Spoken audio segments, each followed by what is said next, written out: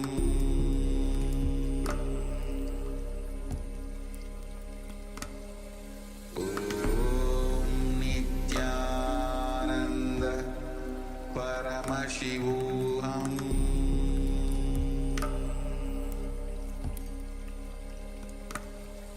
Om Nithyananda Paramashivoham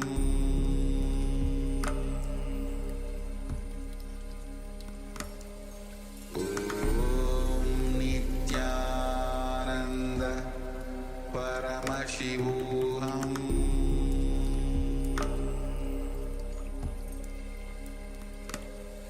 Om Nithyananda Paramashivoham Om Nithyananda Paramashivoham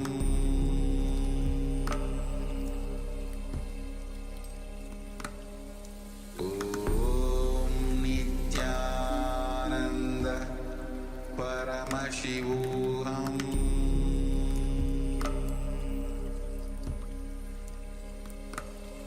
Om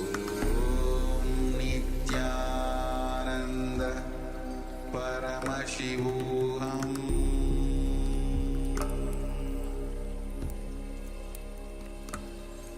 Om Nithyananda Paramashivoham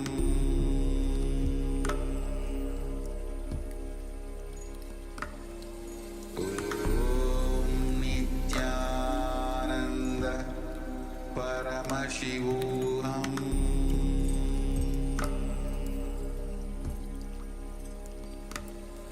Om Nithyananda All right, you can relax now.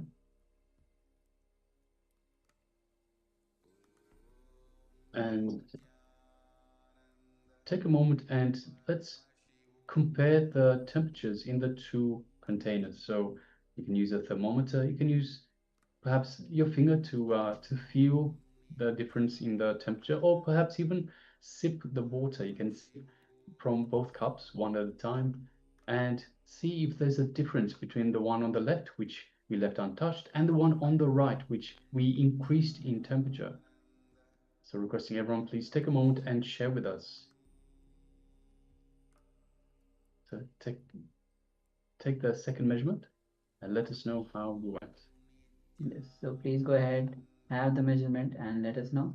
All the participants on the YouTube, you can also start sharing your power manifestation. So we have Saurav, Shaharan who says hello. Yes, Nityanandam. Nityanandam.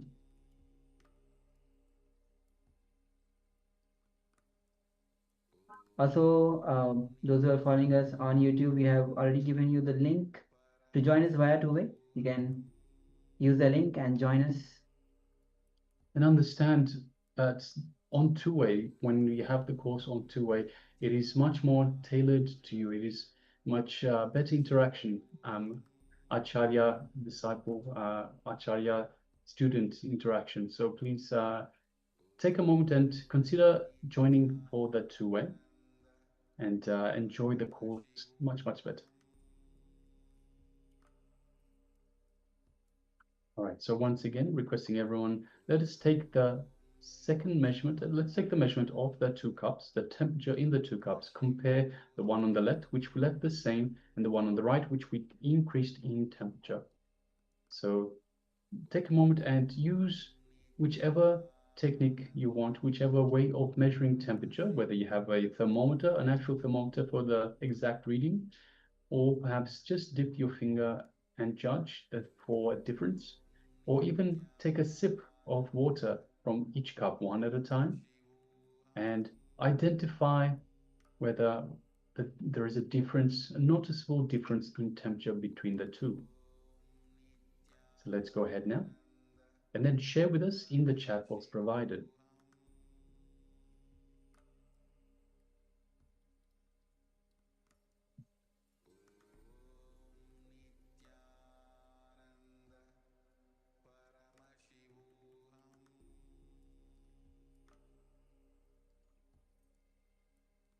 So yes, just giving everyone a chance to share. So please go ahead. Just take your time.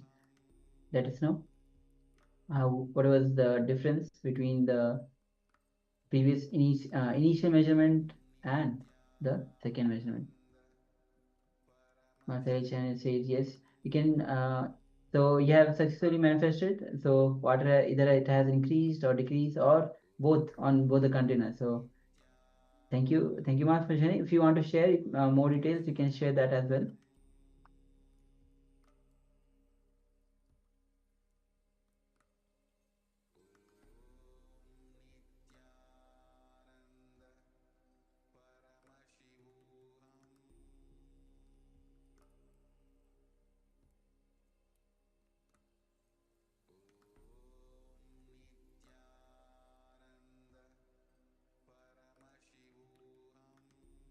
Meanwhile, we are joined by Ma Anandeshwari. So yes, Nithyananda Ma. Yes, Nithyananda Ma Anandeshwari, welcome, Ma. Good to have you with us. Yes. Yes, Ma Salichen shares, one is cooler. Yes, thank you very much for sharing, Ma. And congratulations for manifesting the power of altering the temperature of water. Yes, thank you so much, Ma. All right. So with this, we'll be entering into the next revelation by Swamiji, which is going to be on yoga for verbalization.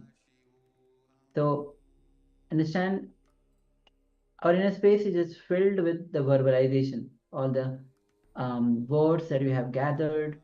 It just continuously just goes on and on and on.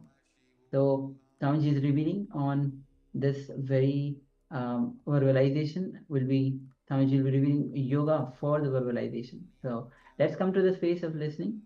Let's enter into this revelation by Swamiji.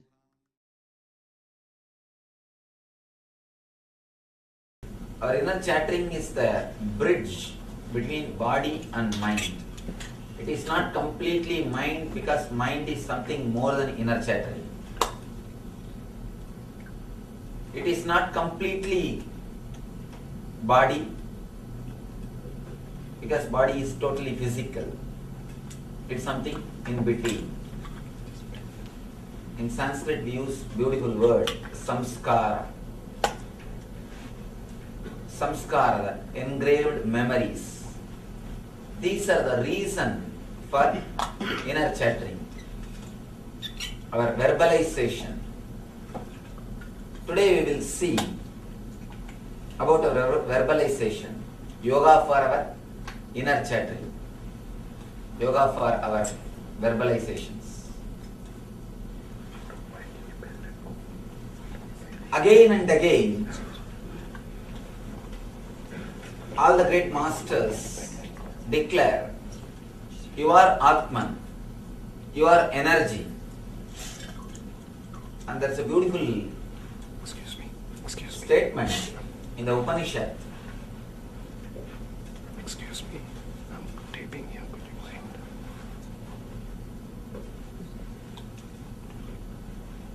Whatever you think can be realized. That's a beautiful statement. In the night, in the dream time, you create your own world. Nobody else is creating your world. What you are seeing in the dream, the whole thing is your creation. If you can create in the dream state, why not in the waking state? If you can create the complete world in the dream state, why you can't in the waking state? And there is no reason why we should not be, or why we can't create what we want in the waking state. To tell you honestly, if you look deep into your being, you can understand this world is made of the same stuff in which your dreams are made.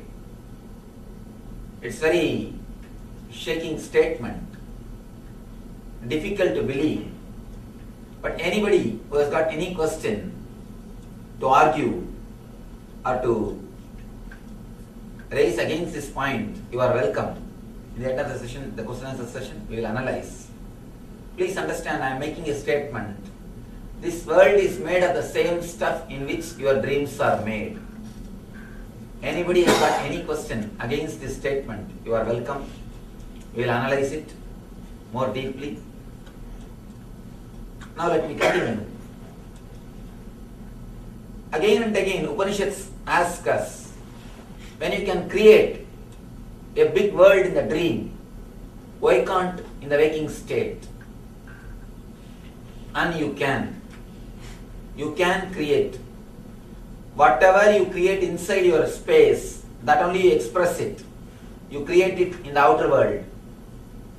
Any discovery, whether it is scientific, or in the field of medicine, or in the field of physics, or anything, or in the field of machineries, any discovery, first it has to be discovered, created in the mind of a scientist.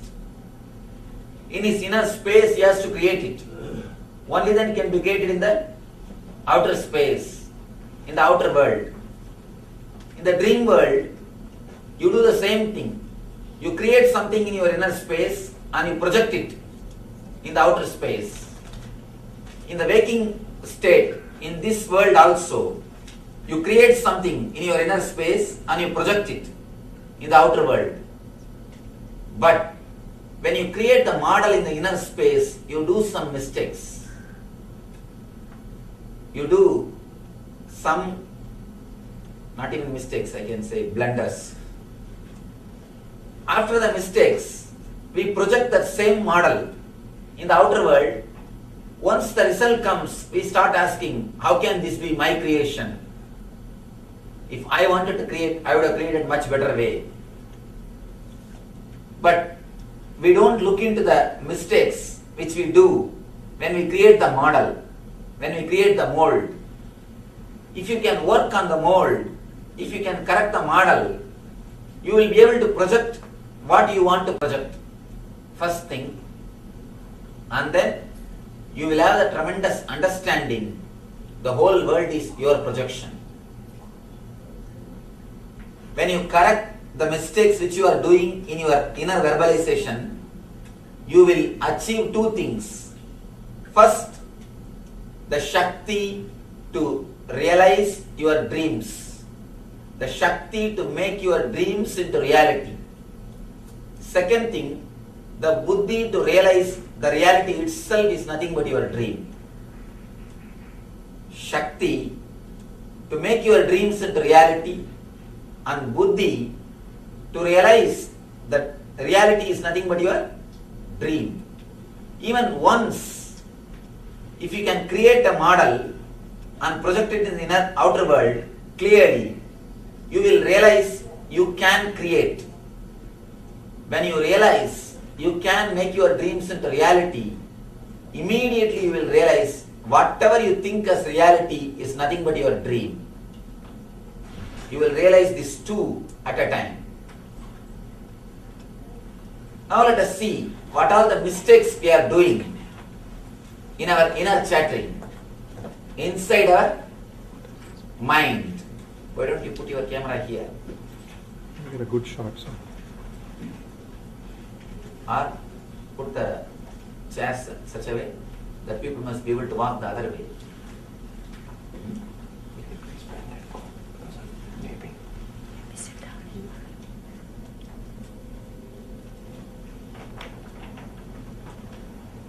Now let us see deeply what are the mistakes we are doing when we create the mold. Our mold for the outer world is created in our unconsciousness, where you repeat the words without your consciousness. For example, when you brush your teeth, you can see your mind will be continuously repeating some words. If you have observing capacity, you can see sometime for more than 10 days or a month, you will be repeating same type of words when you do a particular work. Morning, the moment you get up from the bed, unconsciously you will be repeating the same type of words. When you take bath, unconsciously you will be repeating the same kind of words. Morning around 9 o'clock, you will be repeating same kind of words.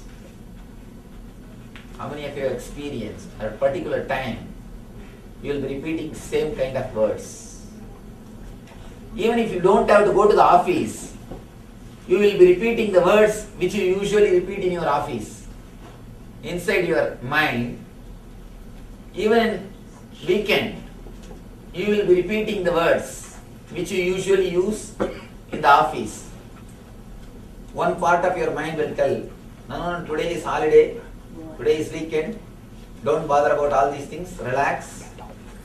Even then, your mind will not listen. Your mind has got a habit of repeating words continuously, unconsciously, without your knowledge. Many times, if you stand in rain for 2-3 minutes, there is no reason that immediately you should sneeze, because it takes at least few hours for the body to process. But you continuously repeat the word. If I stand in rain, I'll catch cold, I'll start sneezing. The very repetition or the very power given to these words immediately expresses itself as a different symptom. The words which you repeat continuously, unconsciously, is given tremendous power by your being. It's almost like in front of a projector light. If you keep any slide, you can see that in reality, in screen. If you keep a slide of a temple, you can see a temple in the screen. If you keep a slide of an actor, you can see the actor. If you keep the slide of an actress, you can see the actress. Any slide you keep, you can see that in reality. Same way, your inner chattering is a slide which is kept in front of your consciousness. Immediately it is projected and it is experienced as reality. Especially the inner chattering which goes on unconsciously in your being plays a major role in your life, projecting and creating your life. First thing which we need to understand, we give power to self-contradicting engrams, self-contradicting samskaras. Engraved memories is what I call engrams. In Sanskrit we use the word samskara. We give power to self-contradicting samskaras. For example, if you want to get rid of some disease, if you repeat the word, I should get rid of this disease, the more you repeat that word inside your mind, more you give power for that word, disease. Whenever you repeat the word disease, the moment you utter the word disease, you remember the disease.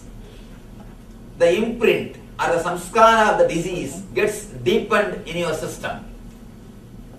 Any word which is repeated unconsciously in your being is given power.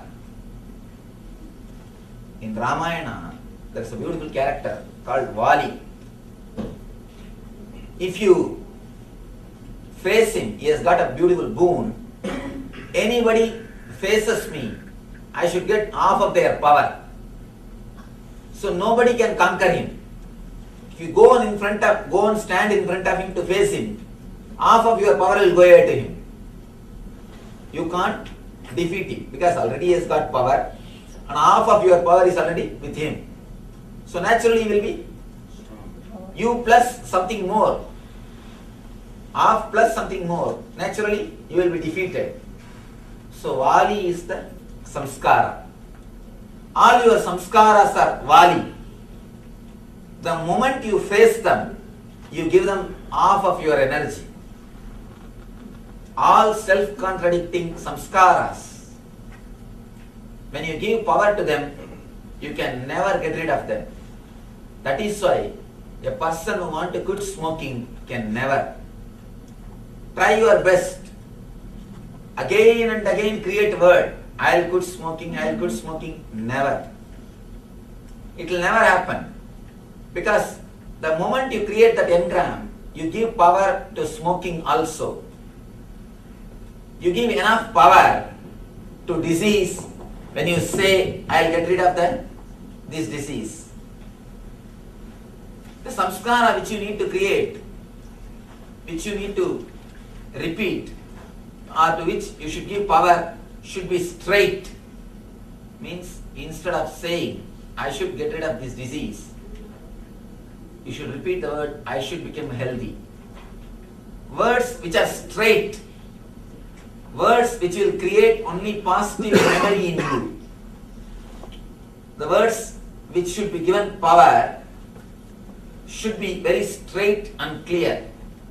See, when you repeat a word, I should become healthy, again and again you remember your health or well-being. So that concept, that idea is given power. Anything which you remember and repeat inside your being, unconsciously, is given tremendous power by your being. When you repeat a samskara, that I should become healthy, straight away you progress in your life. But when you create a samskara, I should get rid of this disease, it is self-contradicting samskara. When you give power to this type of samskaras, you create only more trouble for yourself. Either you become split personality or schizophrenia. There's a beautiful story. One person wanted to have some miraculous powers. He went to Himalayas to see a master. Somehow he was able to find a master. He asked the master, Master, please give me some medicine through which I can get some miraculous powers. Master advised him, don't ask for miraculous powers, ask for meditation and enlightenment. That is only the right thing. That only will do good for you. But this person is not ready to listen to the master. He said, give what I want. I don't want your advice. In those days, the spirituality is seller's market. Now it is buyer's market. So, this person started demanding, supply what I want. Otherwise, I have other shop. I don't need your advice. So naturally, master couldn't do anything. Finally he said, all right, I'll give you a medicine. Take this to your home and drink. But only one condition, you should not remember monkey before you drink this medicine. Immediately the person asked, if I remember, what should I do? Master said, take bath, then drink. Now you know, this person is already in the big trouble. He went to the house, he thought, I never usually remember monkey, why should I bother? He went to the house, the moment he picked up the bottle, he thought, oh, I should not remember monkey. Na? Oh, I remembered monkey. Now what to do? I have to go and take bath. He went, took bath, came out of the bathroom, picked up the bottle. Now you know what happened. Again, he remembered the monkey. Then he thought, I remembered monkey. He put the bottle down, ran to the bathroom, took bath, came back, and he picked up the bottle again. Remembered the monkey. After half an hour, he is seen just running between the bathroom and the bedroom. And after 1 hour, even in the bedroom he started shouting, monkey, monkey, monkey. After 2-3 days, he understood the whole drama, ran to the master and put the bottle at his feet. Please relieve me from these monkeys. Just do one favor. I don't want your medicine. I don't want your miracle powers. Just relieve me from this monkey. That one is enough. When you give power to the samskara, I should not remember monkey. It is self-contradicting engram. Self-contradicting samskara. When you give power to the self-contradicting samskaras, you create trouble for yourself. You are in trap. Your life will be naturally led towards the misery. Many people come and ask me, Swamiji, you say the whole world is our creation. Then why am I suffering? I don't want to suffer. But again and again, I am suffering. Why? Understand. Look into your being deeply. There must be something. There must be some reason. You will be enjoying your sufferings or the samskaras which gives you suffering. Either you will have some vested interest in your suffering itself. Many times when you suffer, you get attention from others. When you fall sick, people attend you. When you are happy, people attending you. You understand unconsciously, if I fall sick, people will attend me. I can enjoy that attention. If you are seeking attention, you will continuously create small problems to yourself. Fever, headache, cold, back pain, this type of the small things. Continuously you will create if you are seeking attention. If you are asking attention from others. Something directly or indirectly you will be enjoying. You will have some vested interest in your suffering. Or the engrams which create suffering. Some engrams you will be enjoying. You will be keeping it for some benefit.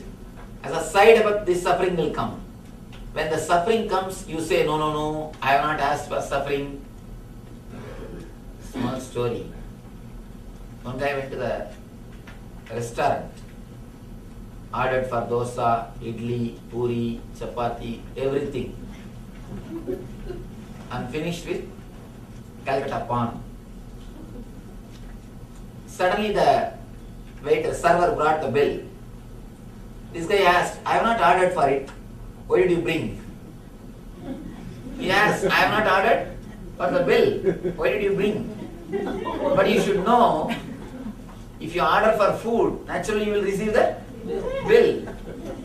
Many times, without even understanding, without even realizing what will be the side effect of this engram, you enjoy that engrams. You enjoy that samskaras. You pamper those samskaras. You allow them to grow in your being without knowing the side effect or the after effect. Only when the after effect happens, you start condemning. No, I have not asked for this. How did I get this? I did not ask for this. How I got this, I don't know. If you look into your being deeply, you can understand wherever you create the root cause of suffering, either you will be having a self-contradicting samskara or the samskara which you created for some purpose, creating misery also as side effect. If you can analyze your being, you will be able to understand the truth of what I am expressing. Now we will do a very small exercise, because this exercise will make you understand what I am saying. It will help you to internalize the concepts which I am expressing. You will just find at least 10 samskaras which is self-contradictory, which you are continuously using in your life. You can find 10 in 10 minutes, because you have at least few hundreds. At least few hundreds you have. You can have a notebook. We will be giving you a notebook and pen. It is only for your purpose. You will carry the notebook later on. It's only for your purpose, so you can write it. You can write. It is just to give an idea to yourself to internalize this concept, how you create these self-contradicting engrams. Please write down some 10 self-contradicting engrams which you create for yourself. Then we will work how to straighten it. And then the third thing, a simple meditation technique to throw away all the negative self-contradicting engrams which you created for your being. Shiv, can you move the camera or put the road chair here? Obviously, people will, I can't get, people will be blocking if I put the rows. That's the problem. Please have a paper and pen. Volunteers. Jyoti, please write a paper and pen. Jyoti, bring down.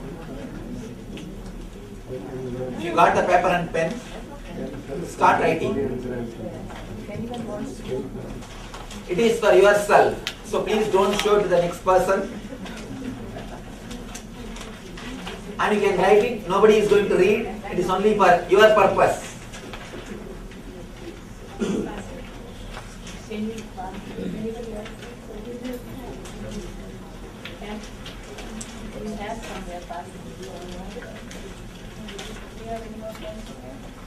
If you have any doubt about this word, self-contradicting samskara, you can ask. The samskara which you have created to create a particular result, but which creates opposite result. Because the wordings are not proper. Because the thoughts are not straight. Please write any 10 self-contradicting engrams which you have created inside your mind, which you repeat unconsciously, continuously. For example, I should get rid of this disease. I should get rid of this back pain. I should get rid of this problem. I should get rid of this addiction. I should get rid of this desire. All these things are negative engrams. You can write. Then we will do a simple meditation technique to throw them away from your consciousness, from your space. And then a simple technique, how to straighten them, how to make them into positive engrams.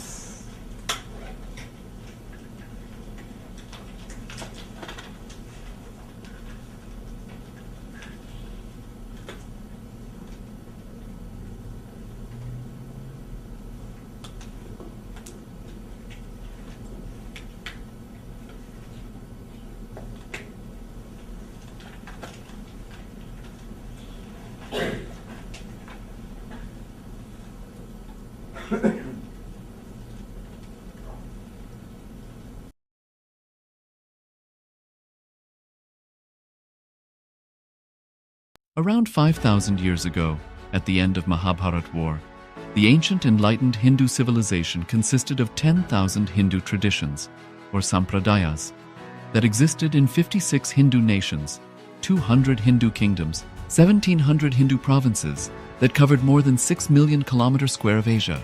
The Supreme Pontiff of Hinduism, SPH, Bhagavan Sri Nithyananda Paramashivoham, is the reviver of KAILASA.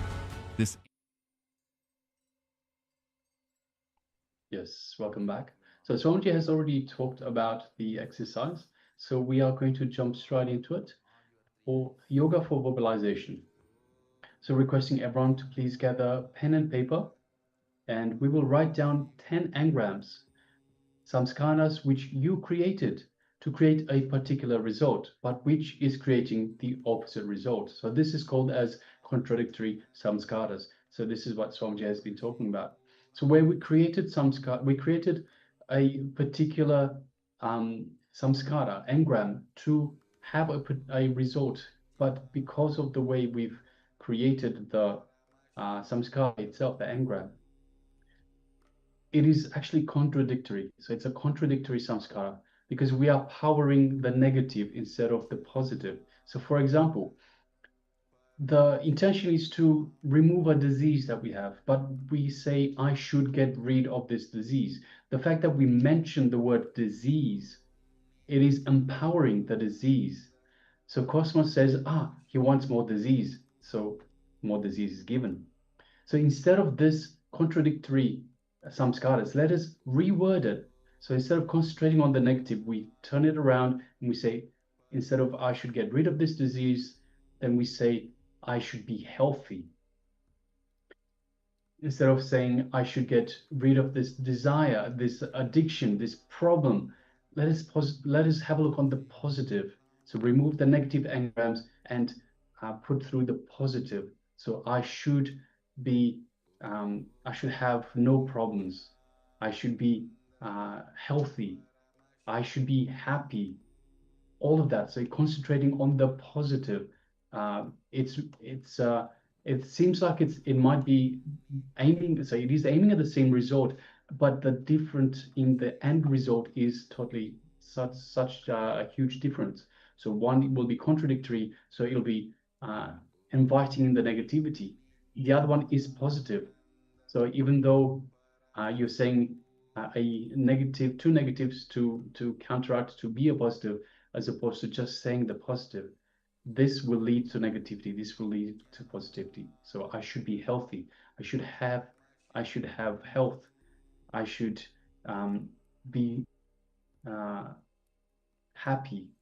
So whatever those self-contradictory samskaras are, identify them and put them in a positive way. So let us get into this exercise now.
Yes, welcome back. You can relax now. So we have looked through 10 engrams, samskaras which we have created, and we have created them in such a way that they are self-contradictory, and we reworded them to put them into a positive spin. So requesting participants, if you have any issues, if you have had any issues with this, if you have any questions about this, if you're curious how to put it into a positive way, anything at all, please take a moment and share with us.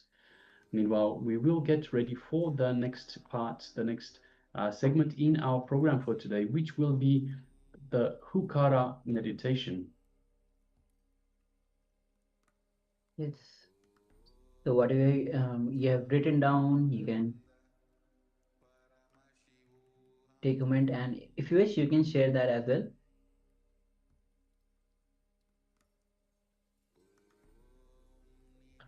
Yes, so just take a moment and share what you had written down.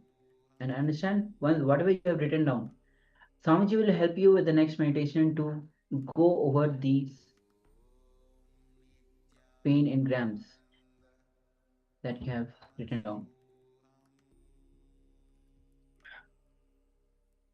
The pain engrams that you have written down, as you go through it,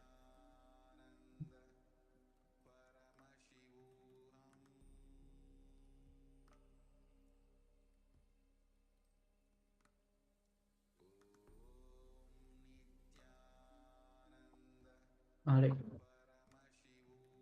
So let's enter into this technique which Swamiji is about to guide us through, which is a Omkara meditation. So let's come to the space of listening and let's enter into this meditation.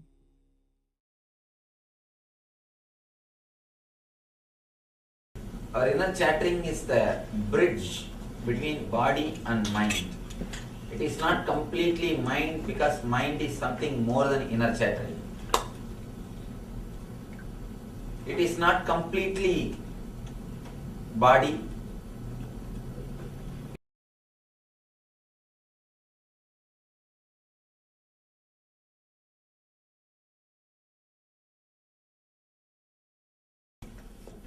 Through our questions. Then we will go into the meditation technique of removing the self-contradicting or negative engrams from our consciousness.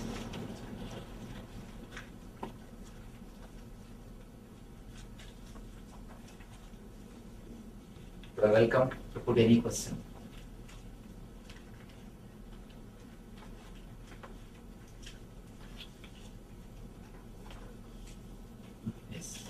You said that we responsible for our dreams and we make them. I don't understand because it seems to me that the dreams just come, we do not feel that I don't make the dream. So how do you do it? Two things. When I made the statement, I meant the dreams of waking dreams, means that your thoughts. Another one thing, even your dreams, which you are having in the dream state, which you are having in the night time, even that is created by you. If you look deeply into the dreams, you can understand they are nothing but suppressed desires and fear. Suppressed desire and fear. And if you see your daytime thinking, that is also nothing but the expression of the night dreams. We should understand a little deeply how we think. There's a beautiful word called association by Sigmund Freud. He says, we don't think, we only associate. He gives a beautiful example. For example, you see a dog in the street. Immediately you will remember your pet dog with which you played when you were a child. Then you will remember your teacher under whom you studied. Then you will remember the place where your teacher used to stay or where your school used to be. So just your thoughts will move. There is no logical connection between the dog which you have seen in the road and your teacher. Just your mind is moving through mere association. When your mind is moving through mere association, you don't even know what you are thinking. Suddenly you realize simply thoughts are going. Even your thinking is association. So naturally your dreams also will be association. But the root is always created by you. The root is fear and greed, suppressed desires and suppressed fears. That's the root. From the root, different combinations are created. It's like a rainbow colors are there, 7 colors. They are the root. From that you can create thousands of shades. Your dreams are like thousands of shades, but the root 7 colors are created by you only. From that, thousands of shades are created. Every day, every night, you see different shades. You can't say, no, this shade I have not created. Root of those shades are created by you only. It is you who created all the 7 colors. Out of that, these different shades are created. You are seeing the different shades. The root thoughts, the root engrams are your creation. Whether it is daydreaming or night dreaming. If you have little awareness, you can understand the daydreaming and the night dreaming are very closely related. If you fast for just 2-3 days, samvrata, ekadasi vrata, samvrata, just fast for 2 days. 3rd day in the night, dream you will have feast. In the dream you will have feast. How many of you experienced? Anything you suppress, you will experience or enjoy that in the dream. Whether it is fear or greed, if you suppress, you will have it in the dream. So naturally, directly or indirectly, it is you who is creating the root of night dream and daydream. When I say daydream, this world. When I say night dream, which you see in the night time. For both, it is you directly responsible. You said we should create level words like 40, 30, rather than get rid. What are other words that you can use? You can tell me what are the negative engrams you created. For that, then we will be able to. Okay, I tell myself tonight I have to sleep because I know I have insomnia. Of course, the I have to sleep is a straight away positive engram. It is no negativity. Okay, but I say, oh, I have insomnia. So I should say that. No, yeah, you say I have not. I have insomnia. Oh, then naturally it is a negative engram. So I should say that. Yes. I should say I'll sleep. Yes, I will sleep. That's all.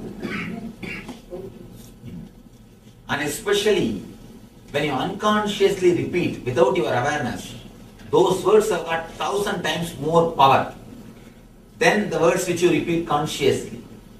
Because you never believe your consciousness. You have all your faith only on your unconsciousness. So be careful, be aware. You never allow even a single negative engram, negative word in your unconsciousness. Yes. You can. Sometimes people might be afraid to say something positive because they might not get it in the time that they're expecting it, and then they're afraid that they will let disappoint. That fear only they continuously repeat negative words and they get the negativity. See, understand, whether you get it or not is secondary. But by repeating the negativity, you are not going to, not only you are not going to get the positive thing, you are going to create more trouble for yourself. You understand? Negativity is not the substitute for not getting the positive thing. And one more thing, at least with positive engrams, you have a hope. May not. That hope is there. The hope itself will give you enough energy to move in the path, to pull your life. But with negativity, the hope itself is over. So there is no way moving. You are just stuck. That's what we call tamas, inertia. So it is better to be in rajas than in tamas. one thing I could not understand, Swamiji, your statement is mind is in the habit of repeating the same words at a particular time. But in my life, I have not experienced it. For example, if you are addicted to coffee, exactly at the time of 7 o'clock, even if you don't see the clock, inside the bell will go coffee. Have you experienced this? Yeah, yes, yeah. This is what I call continuously the engrams are getting repeated inside your being. You may not have experienced the example which I give, but naturally you will have this type of experience. This is what I call continuously your mind repeating the words. Swamiji, there is always a struggle to become a vegetarian. Now, let me analyze this one. We come from the East and live in the West, and there is a high incidence of the diabetes here, and a family trait of diabetes too. We know by reading the books, as you said, Rajasika, Kamasika, Satvika, Satvika qualities are more in the vegetarianism. And that's one of the beliefs that we do. We try to become vegetarian, but it creates more of carbohydrates. My struggle is, do I become a diabetic and I don't get it? That's a negativism I always have, but I want to practice the vegetarian. How do you get rid of those? I think before starting practicing vegetarianism, you should get rid of that idea that carbohydrate, these measurements. To tell you honestly, I work with patients. As of now, in last 2 years, more than 1.5 lakh patients I've touched. We do the healing, the meditation healing. Only when a person comes to know he has got a problem, or he will get a problem through particular food, he gets the problem. Of course, what I am saying will be very difficult to understand, because for your lifestyle, for your education, according to your education, according to your understanding, it will be totally different. But according to my understanding, the engrams or the mental ideas plays a major role. So your problem that before starting itself you decided, if I become vegetarian, I will become diabetic. I will eat this kind of food, I will become diabetic. I am going to have this trouble. You are not even entered into that project, or you have not even taken that project. You have not even entered into that lifestyle. You already decided. You already have a concept. First thing, becoming vegetarian or non-vegetarian is nowhere related to spiritual growth. Please understand that. It is nowhere related to spiritual growth. There are many non-vegetarian people who become enlightened. So you don't have to force yourself to become a vegetarian. Next thing, that idea, if I become vegetarian, I will naturally have only this type of food, I will become diabetic. All these things, I can say, surely, it's not reality. It is more like that's what we understand this one thing. Sometimes we listen all the arguments and pass judgment. Sometimes we create judgment, collect arguments just to support the judgment. Here, if you analyze a little deeply, somehow, through some belief, some faith, one thing, be very clear. Just like there are some superstitions in the religion part, there are enough of superstition in the science part also. There are enough of scientific superstitions. A lot of time, we don't even understand. We just start believing just because some researcher or some scientists have said that. We don't even look into the matter. We don't even see deeply. We just started believing. So maybe some scientific superstition has entered into your head. You have started believing, by the vegetarian food, I am going to become diabetic. Surely, you will not become diabetic by vegetarian food. Maybe a particular food which you are thinking. And one more thing, you don't have to take only the food which will make you diabetic. There are enough of different kinds of food which will not make you diabetic, which is vegetarian. So you can go for that type of options. It is just how much we are aware without allowing these things into our mind. First thing, you don't have to force yourself to be a vegetarian. Next thing, even if you decide, you don't have to have the prejudice that if I become vegetarian, I will become diabetic. With your experience, I will ask you a direct question. Are you vegetarian, sir? Of course, I am pure vegetarian. And if you are pure vegetarian, why you are vegetarian? Why don't you eat the non-vegetarian? Just because I don't like. Just because I don't like. From my childhood, I am born and brought up with this lifestyle. That's the first thing. Next thing, it is not straight away related to the spiritual growth, but I have my own idea about ahimsa. See, ahimsa is my lifestyle, not for the sake of spiritual growth. Just I love it. Just I love it.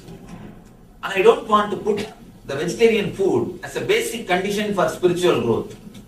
If we put that as a basic condition for spiritual growth, more than half of the humanity we are editing, we are removing, or we are, eliminating half of the humanity from the spiritual life. That's the reason I don't want to put vegetarian food or vegetarianism as a basic condition for spirituality. But just as a lifestyle, I love it. I enjoy it. That's different. And in your mind also, I tell you honestly, I have seen few people, they take non-veg food only 15 minutes a day and they forget about it. There are other people who don't take non-veg food, but 24 hours they think about it. So it is better to have 15 minutes non-veg food than 24 hours having mentally non-veg food. And one more thing, the continuous idea, and there's some more problems. When you start doing all these practices, you become more egoistic. That's another one problem. A non-vegetarian person will be more near to God than a person who is egoistic about his vegetarian life. You create an ego that I am a vegetarian, I am holier than you, I am some way higher than you. See one thing, any morality which happens out of overflowing or fulfillment will never give you ego. Anything which you force and do it will give you strong ego. I don't know whether it will give you spiritual growth or not, but it will give you a strong ego. That much I am sure. Any morality which is forced on you, or which you do it by force, by bending, by torturing, by suppressing, it will give you a very strong ego. Continuously you will be smelling about that morality. I have seen people suddenly, if they become rich, they will smell too much money. Too much money smell will be there, means too much of jewelry, too much of showing. That's what I call money smell. Too much of smell of money. Same way, if you force yourself and make yourself moral, or force some morality on you, you will be continuously smelling that morality. You will start torturing your friends and neighbors or your relatives, continuously speaking about it and forcing them to follow it, or at least forcing them to respect you for that, that you are some way great. So I tell you, never force yourself into any morality. Let things happen as an understanding. If it happens as an understanding, it's all right. If it is not happening through understanding, even if it happens by force, it will not be permanent. So don't bother about it. How do God said guilty? How do you do this? Again, one thing, only two things. Either you understand and drop, or you will continue. Even if you force yourself and drop, you will drop 11 times a year. I have seen one person came and told me, Swami, in last 1 year, 11 times I have stopped smoking. Means what? You will be doing the same thing. 11 times you will stop drinking. 11 times you will stop smoking. Any morality should happen only out of understanding. Only out of a deep understanding. Never out of fear or greed. If you do it out of fear and greed, first thing you will not be able to do. Even if you do it by too much of force, suppressing yourself, you will have so much of ego, you will torture everybody. You will torture your whole family, friends, relative circle, whomsoever you see, you will talk only about this. And you will just continuously going around speaking about it. When you say, I want to be peaceful, is it negative energy? No, it is positive. Anything which straight away gives you the result is positive. Anything which is self-contradicting is only negative. When we are surrounded by people who are negative in grants, like depressed, and then you think about them, are we... Tomorrow we are going to deal that subject. Tomorrow is mainly for doctors. How to disconnect yourself from the patients. Because continuously you take the disease and the negative energy of the patients and you suffer. Tomorrow is the day of mind. So we will deal this. Actually, this is a separate subject. We will deal about that tomorrow. Because now it is time for us to end the session. We have to finish. We have only few more minutes for the meditation. Okay. Now it's time. I have one question. Yes, please. I always keep on telling my children, you behave well, you have moral value, this is America, and we don't go dead, we don't have promiscuity, and, we can't live together, all these things. Keep on, every day I'm telling it, what should I do? See, these moralities, please understand, this morality is such beautiful things. You should not give them as morality, you should give them as understanding. Tell them, if you now itself start going around, you will gather too much of fantasies. Too much of fantasies will never let you live with anybody happily.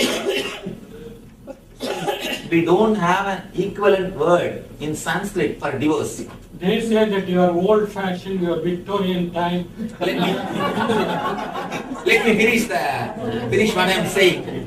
See, let me finish what I am saying. In Sanskrit, we don't have an equivalent term for divorce. What is that? The reason, in those days, we are not infused or bombarded with fantasies.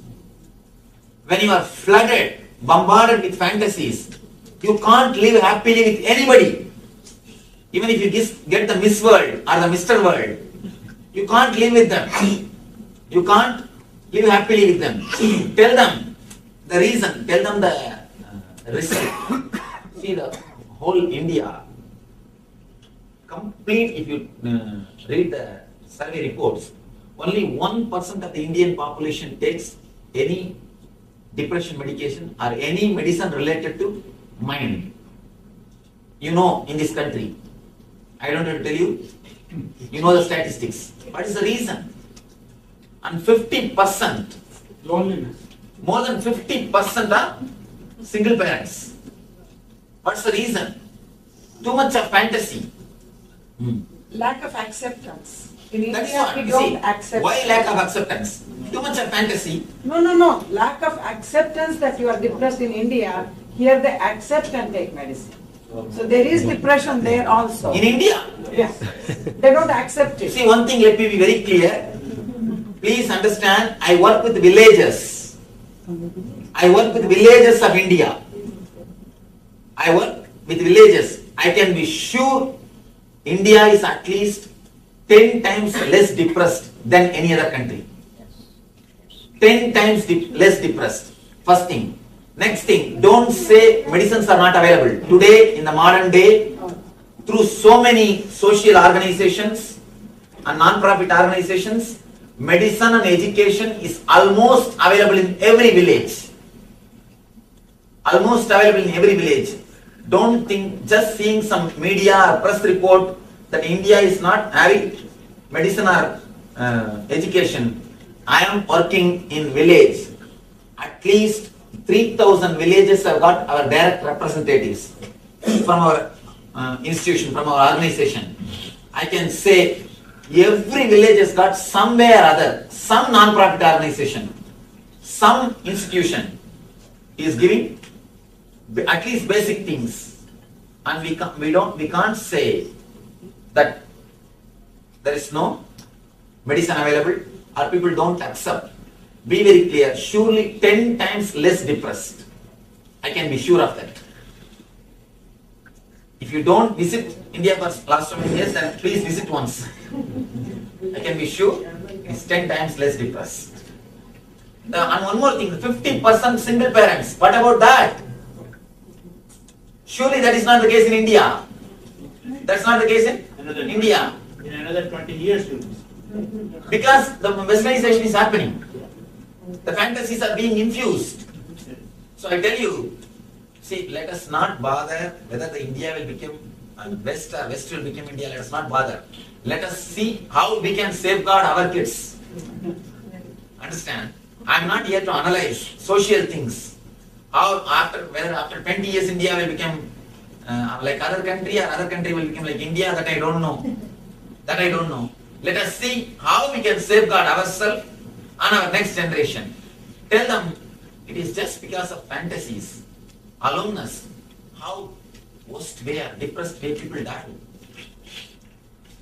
The idea of Saptapadi in Indian marriage system, in the Saptapadi, you take the vow. When you take the marriage vows, Saptapadi vows, either someone dies or you take sannyas. There is no other way to escape from marriage. There is no other way from escape. There is no other way from. There is no other way to escape from marriage. That's the way of life, because there is no fantasy. Too much of fantasies will naturally depress you and disturb you. It is time. Comment I just think. on Yes, this, yes. because I'm all people are grown up. My children are born and raised in this country, and there are some people who know me. You tell your child what you think is right, and even they'll give you argument, you are old-fashioned and all that. When time will come, and tell them also, think about it. You want them if you are in a situation like that. That's all what is Right done. and wrong, they will follow and they will listen. When the time will come, they will do it what is right. That's my experience. One more thing. See, we also should take a little more time to sit with them, talk to them. We should have little patience and intelligence both to work with them. And we expect just by telling once they should follow our command. That and all is simply impossible.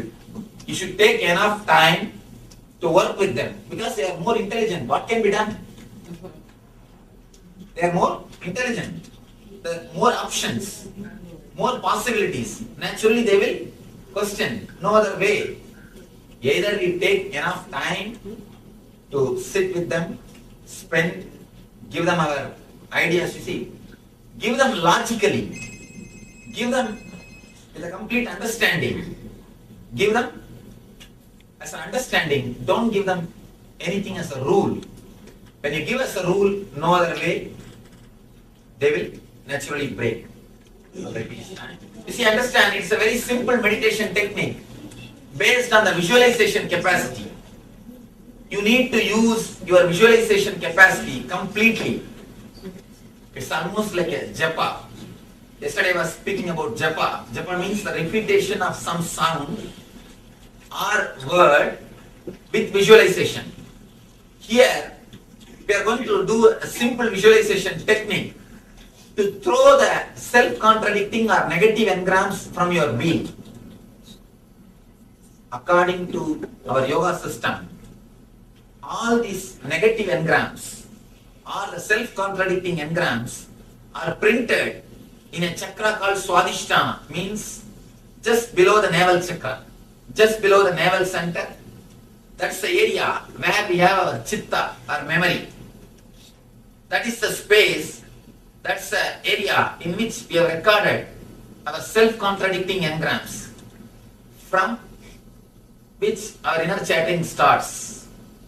Now we will be creating a mantra to cleanse that energy center.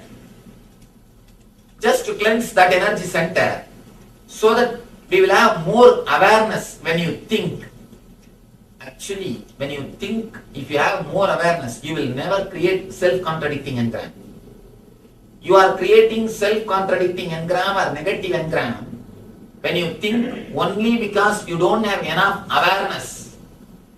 If you can create little gap between you and your thinking, you will never create negative words. You are in too hurry, too much of speed. That's the reason continuously you think and you don't even know what you are thinking. It's like you eat, you don't even know what you are eating. Same way, we are continuously thinking without even knowing what we are thinking. Now let us do this simple technique just for 5 minutes. In the home, if you are trying to do it for 20 minutes. Now we will do only for 5 minutes, because we are going to work only on this 10 engram which you have written, which you wrote in your paper. In home, if you are working, write down, at least take 1 hour, write down all the engrams, whatever you can remember, and then do this technique for at least 20 minutes. Let me describe the technique. Let me completely give the instruction, then you can do it. 3 instructions. First, we will close our eyes and concentrate in the Swadhisthana area, means just below the navel. We will concentrate. Next, second instruction, we will create the sound of Humkara, H-O-O.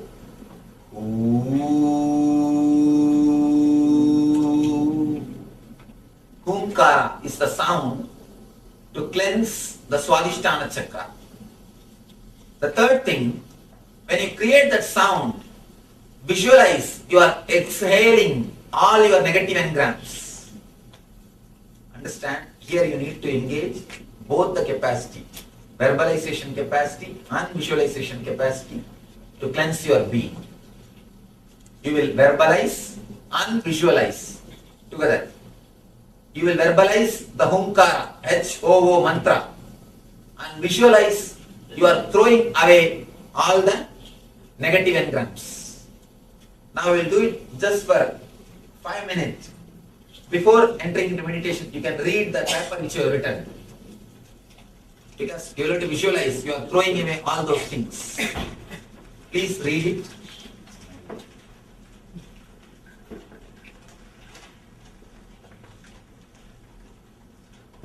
If you finished reading, please sit with your closed eyes. Sit straight.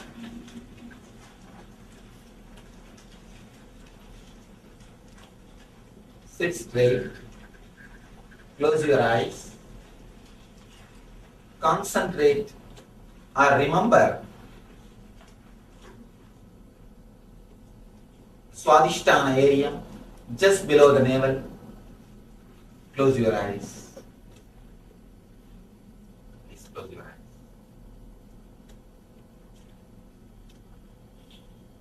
Just remember the Swadhisthana area.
Yes. So the Hunkara meditation, a very powerful meditation. Hope all of you have actually performed. We see Ma Chan is definitely performing this Hunkara meditation. So if you have performed the meditation, just take a moment, share your experience, because not only by meditation, by doing the meditation, you are getting enriched, you are getting healthy, you are growing oneness within you. But moment you start sharing, you enrich others as well. So it's important to share your experience. Understand? Because when you share, when you enrich others, like how you got enriched, in the same way, when you enrich others, it's as somebody says that there's no others. When you enrich others, you enrich yourself. So just take a few minutes and share. Meanwhile, also let's get ready for the power manifestation. And as today we are doing the power of changing the temperature. So in this round, once again we'll be having the two containers, both are the container filled with water. In this round, what you will be doing is alternate. So one container, you will not be changing the temperature, and other container, you will be changing the temperature. You can choose whether you want to increase the temperature or you can decrease the temperature. Meanwhile, take few minutes to have the initial reading of the temperature of the water, so that initial measurement is with you. So just take few minutes and have the initial reading. And if you have the thermometer or any other device to measure the temperature, that is the most precise way of measuring the temperature. Else, if you don't have, you can use like a finger dip, just to have the feeling of what is the temperature now and after the power manifestation. You can again use the dipping the finger, where it will not be precise, but you can have that feeling whether it has become cold or hot. All right. So with this, let's get ready to enter into the power manifestation. Just sit with your head, neck, spine, and straight line. Visualize Swamiji in your inner space, and just connect with Swamiji. Just connect with Swamiji. Just start to unclutch from every single thought. Any thought, any doubts that arises, just unclutch.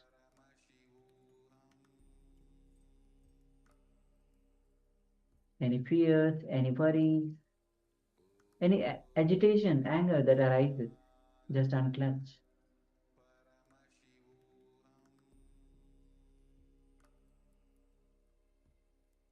Keep on connecting to Swamiji. Remember, tell your patterns, tell your problems, how powerful your Guru is. And just keep on unclutching.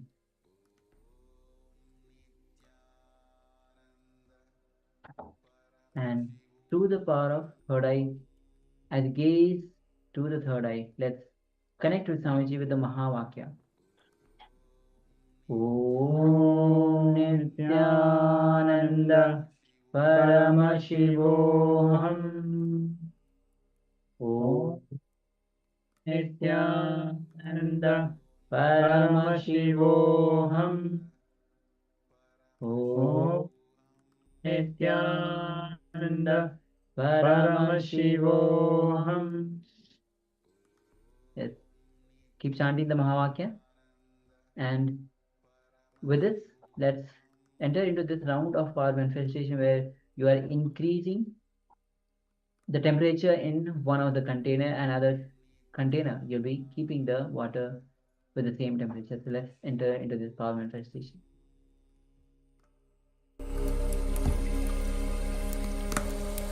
Om Nithyananda Paramashivoham.